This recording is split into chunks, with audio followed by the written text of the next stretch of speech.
It's Wednesday, February 14th, and from WBHM News, I'm Richard Banks with today's top stories.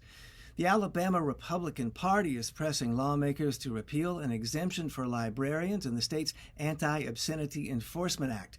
The current exemption in the act is for legitimate educational purposes, but members of the Alabama GOP, including party chairman John Wall, say libraries in the state have been putting pornography and other sexually explicit materials in children's sections. Library officials in the state deny those accusations, and when asked about which books he's read that contain pornographic material, Wall told WBHM that he cannot remember the titles or the libraries that had them in children's sections.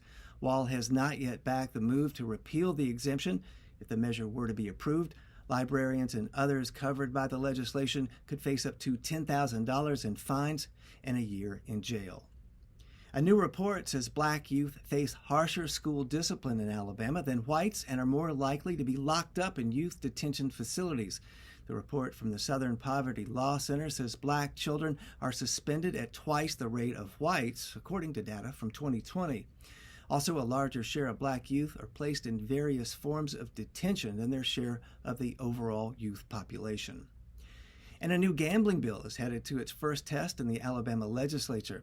The House Economic Development and Tourism Committee will vote on the legislation today. If approved by the legislature, the proposal would go before Alabama voters in the November general election. The proposal would authorize up to 10 casino sites, a state lottery, and allow sports betting at in-person locations and through online platforms. The Legislative Services Agency estimated that taxes on the three forms of gambling would generate up to $900 million in revenue annually. You'll find more news anytime at WBHM.org, and for those of you who celebrate the date, happy Valentine's Day.